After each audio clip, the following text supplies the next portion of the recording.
Morning class. So we were on this topic positions of secondary maxima. तो इससे पहले जो हमने ड्राइव कर रखा है वो है positions of minima and the main topic was diffraction at a single slit. So I hope कि जो मिनिमा की कंडीशंस थी वो आपको क्लियर हो गई हैं. तो मिनिमा वाले केस से एक बार मैं रिकॉल करती हूँ. मिनिमा वाले केस में क्या हुआ था कि जो पॉइंट्स हैं here in this diagram A और बी, जो स्लिट के इनिशियल और फाइनल पॉइंट्स हैं, उन दोनों पॉइंट्स के बीच में एक थर्ड पॉइंट सी अज्यूम किया है और ये माना है कि जब मिनिमा बन रहा है पी पॉइंट पर तो ये जो वेव्स हैं जो ए पॉइंट से निकल रही है और दूसरी वेव बी पॉइंट से निकल रही है, इन दोनों के बीच में पाथ डिफरेंस हमने कितना कंसिडर किया, लैम्डा. और एंगल कितना कंसिडर किया है जो ए पर बन रहा है, थीटा एंगल. ओके. तो हमने फर्स्ट जो कंडीशन ली थी वो हमने ली थी a sine theta is equal to lambda. तो हमने ये प्रूफ करके दिखाया कि लैम्डा पाथ डिफरेंस लेने से जो दोनों वेव्स हैं वो हमेशा अपोजिट फेज में इंटरफियर करेंगी या अपोजिट फेज में उनका डिफ्रेक्शन होगा और जो आपका फाइनल स्क्रीन है उस पर डार्क फ्रिंज बनेगी. तो एक बार इस केस को अगेन बाय द डायग्राम.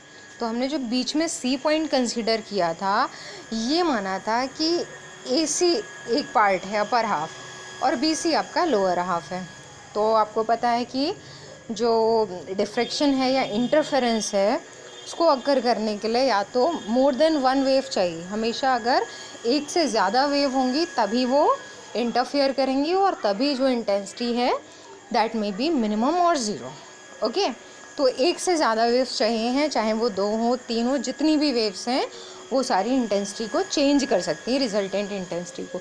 तो पहले वाले केस में जब हम मिनिमा बना रहे थे उस वाले केस में हमने दो वेव्स कंसीडर की.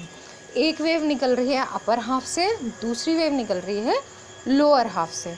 उन दोनों के बीच में कितना फेज़ डिफरेंस होगा, तो आपको पता है टोटल फेज़ डिफरेंस है लैम्डा.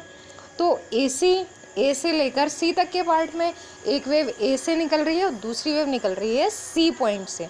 उन दोनों के बीच में फेज डिफरेंस कितना होगा या पाथ डिफरेंस कंसीडर करें कितना होगा, तो लैम्डा बाई 2, क्योंकि ए जो सी पॉइंट है that is in the middle of A B. Clear. इसी तरह से इतनी बड़ी अगर हमारी स्लिट है, ये स्लिट का नेम है ए बी, ये बीच में आ रहा पॉइंट सी, तो अगर एक वेव यहाँ से और दूसरी यहाँ से निकल रही है तो लैम्डा बाई 2 पाथ डिफरेंस हो गया. एक इसके थोड़ा नीचे से और एक यहाँ से निकल रही है फिर लैम्डा बाई 2, एक यहाँ से निकल रही है फिर लैम्डा बाई 2. तो इसका मतलब एक वेव इस पोर्शन से निकलेगी, एक वेव इस पोर्शन से निकलेगी और आगे जाकर ये आउट ऑफ फेज होती जाएंगी और फिर जिस भी पोजीशन पर ये इंटरफियर करती हैं उस पोजीशन पर इंटेंसिटी को चेक कर लेंगे कि अपोजिट फेज़ में आ रही हैं, कम्प्लीटली आउट ऑफ फेज़ हो चुकी हैं या फिर सेम फेज़ में आ रही हैं. तो देखिए एक बार फिर से, अब आपको पता है कि किन किन पॉइंट से वेव्स आ रही हैं. तो इस तरह का एक डायग्राम बनेगा हमारा. ये डायग्राम मैं शो कर रही हूँ, लिसन इट वेरी केयरफुली. तो पहले वाली जो आपकी वेव है दैट इज़ दिस वन. ठीक है. मान लीजिए हमने दो ऑसिलेशन लिए. पहले वाली वेव किस पॉइंट से निकल रही है, ये पॉइंट नंबर 1 से. ठीक है. तो पहले वाली वेव, या फिर ये मान लेते हैं पहले वाली वेव ए पॉइंट, ये जो डायग्राम है इसके ए पॉइंट से पहले वाली वेव निकल रही है. अब जो आपकी दूसरी वाली वेव है वो सपोज दैट आपकी यहाँ से, क्योंकि फेज़ दोनों के बीच में पाथ डिफरेंस है, दूसरे पॉइंट से निकलेगी. ये मान लीजिए आपकी यहाँ पर बी पॉइंट से निकल रही है. कितना पाथ डिफरेंस है ये भी आपको पता है, कितना है, लैम्डा बाई 2, और लैम्डा बाई 2 इतना ही होगा. तो दूसरी वेव कहाँ से स्टार्ट हो रही है, यहाँ से, ये. तो now it is clear from the diagram. बिल्कुल क्लियरली आपको दिखाई दे रहा है कि दोनों वेव्स कैसी हैं, आउट ऑफ फेज. यहाँ वाले जो पॉइंट्स हैं उन पर इंटेंसिटी क्या हो रही है, ज़ीरो. तो path difference lambda by 2 clear हो गया आपको कि जब दो वेव्स के बीच में पाथ डिफरेंस लैम्डा बाई 2 है तो दोनों आउट ऑफ फेज हो जाएंगी, एक दूसरे को कैंसिल कर देंगे, इंटेंसिटी ज़ीरो हो जाएगी. और इसका मतलब this is now very clear that path difference lambda जो टोटल हमने लिया था पूरी स्लिट का, वो किसकी कंडीशन है, मिनिमा की. ठीक है. चलिए अब हम बात करते हैं दूसरे डायग्राम की. तो दूसरे डायग्राम में जो हम स्टडी कर रहे थे आपका मैक्सिमा। तो मैक्सिमा के लिए क्या होता है, मैक्सिमा के लिए हमने जो टोटल कंसीडर किया था path difference, total path difference, वो कितना था 3 λ/2। अब 3 λ/2 का मतलब क्या है, 3 λ/2 मीन्स हमें जो गिवन स्लिट है उसको 3 पार्ट्स में डिवाइड करना पड़ेगा। तो 3 पार्ट्स का मतलब, अब जो हमने जो डायग्राम है उसमें ये शो नहीं कर रखा, डायग्राम आपका मिनिमा का बना था। तो ये आपकी स्लिट हो गई ए और बी। ऑलरेडी एक सी पॉइंट था, लेकिन अब इसके बीच में 2 पॉइंट्स आएंगे, ठीक है। तो ये सपोज कर लीजिए सी और डी, ठीक है। तो एक हो गया ये पोर्शन, एक हो गया ये सी डी, और एक हो गया आपका डी बी। ये क्लियर हो गया आपको। अब ये यहाँ स्क्रीन पे सामने है पी पॉइंट, जिसको इल्यूमिनेट करना है। इल्यूमिनेट करने के लिए हमने क्या माना, अब की बार में 3 वेव्स चलेंगी, तीनों वेव्स पी पॉइंट पर पहुँचेंगी, और फिर उनमें जैसी भी कंडीशन होती है तीनों की इंटेंसिटी को मिलाकर वो होगी रिजल्टेंट इंटेंसिटी, ठीक है। अब देखिए एक वेव, तो पूरी जो आपका जो पूरा पाथ डिफरेंस है 3 λ/2 है। इसका मतलब एक वेव अगर यहाँ से चलती है ऊपर वाले पोर्शन में, एसी वाले पोर्शन में कहीं से भी चलती है, इस पॉइंट पर आती है, दूसरी वाली सीडी पोर्शन में कहीं से भी चलती है, इस पॉइंट पर आती है, इन दोनों के बीच में पाथ डिफरेंस कितना हो गया λ/2। इसी तरह से ये आपकी 2 वेव्स चल चुकी हैं, तीसरी वाली जो वेव चलेगी वो इस पोर्शन से आती है यहाँ पर, फिर से ये पाथ डिफरेंस कितना हो गया λ/2।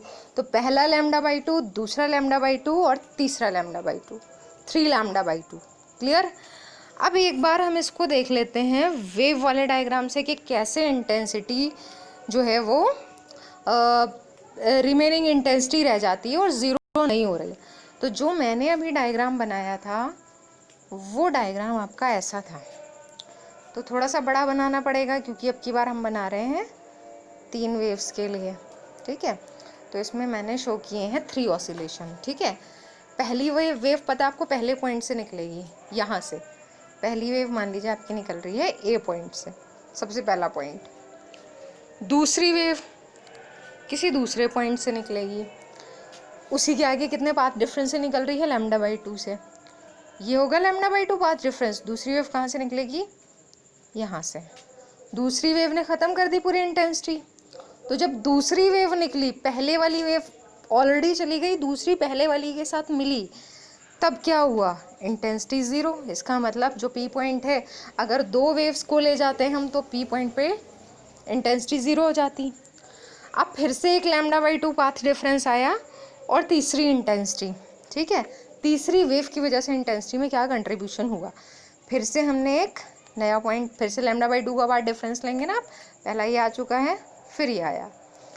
तो जब आपने λ/2 का पाथ डिफरेंस फिर से लिया तो देखिए तीसरी वेव कहाँ से चलेगी, यहाँ से, ये आ रही है आपकी तीसरी वेव। तो तीसरी वेव क्या कर रही है, ये देखिए ये 2 वेव मिल गई, तो इसका मतलब एटलीस्ट 2 क्रेस्ट मिल रहे हैं, इंटेंसिटी कुछ ना कुछ बचेगी। ऐसे यहाँ पर एटलीस्ट 2 क्रेस्ट मिल रहे हैं, इंटेंसिटी कुछ बचेगी। तो इसका मतलब ये जो आपकी पहली जो रेड लाइन और ब्लू लाइन थी, इसकी इंटेंसिटी ख़त्म हो गई, लेकिन कौन सी इंटेंसिटी बची आपकी, ये red line blue line intensity ख़त्म, लेकिन फिर भी कौन सी लाइन बच रही है आपकी, ग्रीन लाइन। तो ग्रीन लाइन अपने आप में विजिबल है उस जगह पे जहाँ इंटेंसिटी ज़ीरो हुई थी, वहाँ फिर से ग्रीन लाइन चल रही है, यानी कि वहाँ फिर से क्या चल रही है, थर्ड वेव। क्लियर। तो दोनों पहले वाली वेव ख़त्म हो चुकी है, लेकिन किसकी प्रेजेंस अभी भी बची हुई है, थर्ड वेव की। तो इसका मतलब इंटेंसिटी किसकी वजह से है, only because of third wave. अब बस एक वेव की वजह से इंटेंसिटी है, तीनों वेव्स का कोई रोल नहीं, बस एक वेव का रोल है।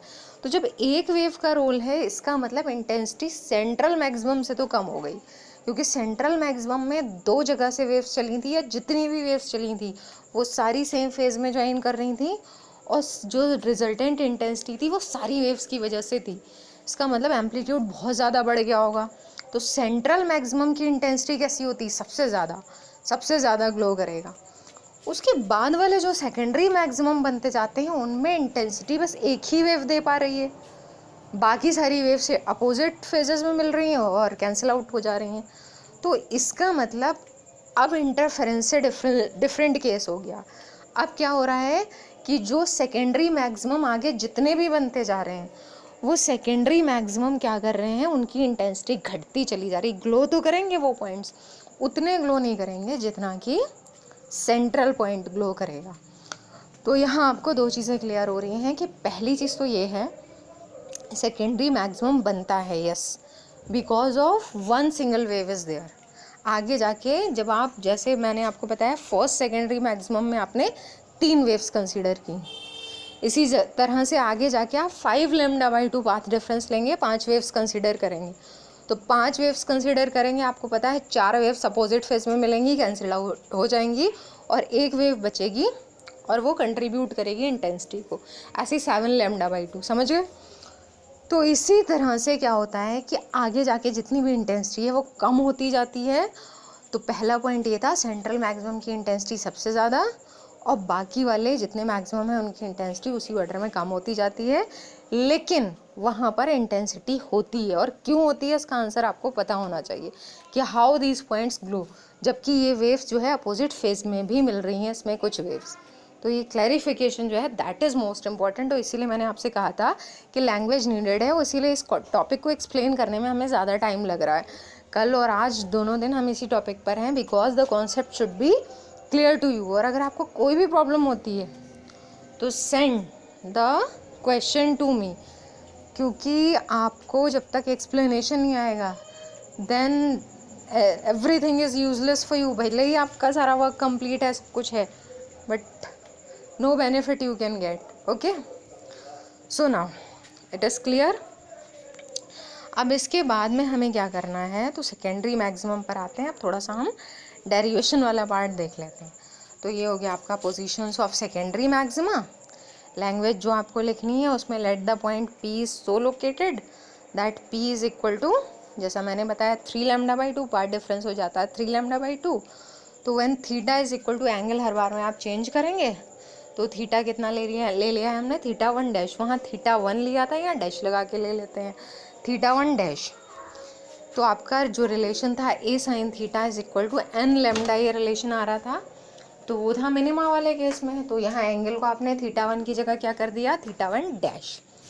और जो पाथ डिफरेंस है आपका, उसको आपने क्या कर दिया है 3/2 λ, जो हमने कंसीडर किया पहली वाली सिचुएशन में। इसको आपको एक्सप्लेन करना कंपलसरी है। We can divide the slit into 3 equal parts. The path difference between two corresponding points of the first two parts will be λ/2. The wavelets from these points will interfere destructively, opposite phases में है. However, the wavelets from third part of the slit will contribute to some intensity, forming a secondary maximum. The intensity of this maximum is much less than that of the central maximum. बहुत सारे answer इसमें छिपे हैं, जैसे intensity कम क्यों होती है, तो वो सब कुछ एक्सप्लेनेशन में आ रहा है। जितने रीजनिंग के क्वेश्चन आएंगे वो सारे यहीं से बनेंगे।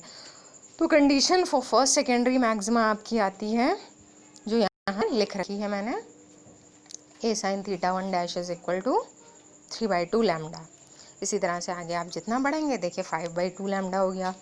तो इसका मतलब 3/2 5/2, अगर हम एक जनरल रिलेशन बनाएं तो हो जाएगा 2n+1 λ/2। वहाँ n λ आया था, यहाँ 2n+1 λ/2, where n is equal to, n की वैल्यू वही इंटीजर्स है, क्योंकि नंबर ऑफ मैक्सिमा को n शो कर रहा है।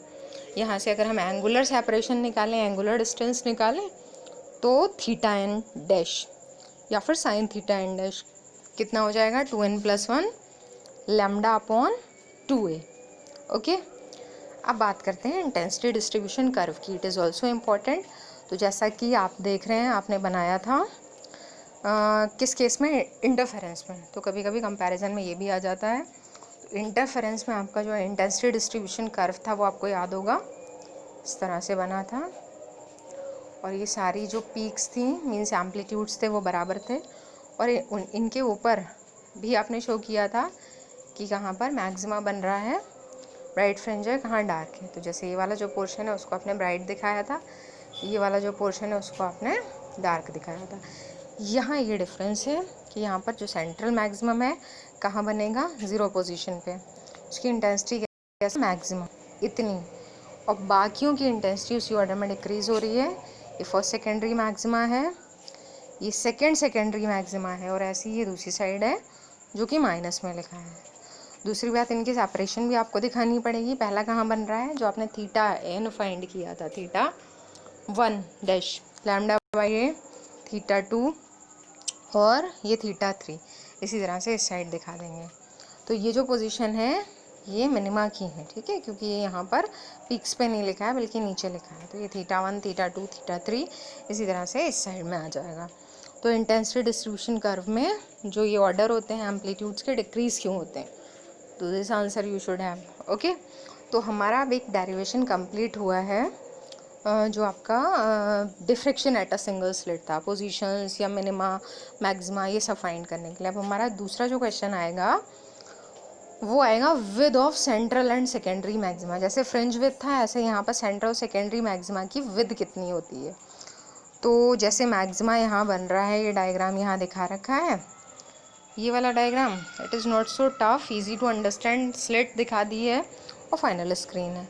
इस साइड में आपको ऐसे करके ये वाला डायग्राम लेना पड़ेगा जो आपका वेव वाला डायग्राम होता है। तो यहाँ पर बन रहा है ना मैक्सिमा, ये दिखाया सेंट्रल मैक्सिमा। तो सेंट्रल मैक्सिमा की विद कितनी है, तो कितनी विद है, यहाँ से यहाँ तक की विद है। इसको सिम्बोलिकली बीटा नॉट रिप्रेजेंट करते हैं। और विद फाइंड करने के लिए हमने क्या किया है, स्लिट से जो दो वेव्स जा रही हैं, तो दोनों वेव्स एक ये ट्रायंगल फॉर्म कर रही हैं, और यहाँ मिडल से अगर हम लाइन ज्वाइन कर दें तो दोनों साइड इक्वल थीटा एंगल बन रहा है। तो एंगुलर सेपरेशन करके एक हेडिंग आएगा। तो टोटल एंगुलर सेपरेशन कितनी होगी, 2 थीटा। लीनियर विथ कितनी है, बीटा नॉट, ठीक है। तो ये आपको जो लीनियर विथ है बीटा नॉट, ये भी फाइंड करनी है, एंगुलर विथ भी फाइंड करनी है, यानी कि 2 थीटा। क्वेश्चन कैसे आएगा, लैंग्वेज इज रिटन या डिड्यूस एक्सप्रेशंस फॉर, ये चीज़ें आपको फाइंड करनी होंगी। सबसे पहले है angular width of central maximum, दूसरा है linear width of central maximum, और तीसरा है linear width of secondary maximum भी फाइंड करनी है। तो जो भी क्वेश्चन में गिवन है that you will find out. Okay, so we will start this from tomorrow. Thank you.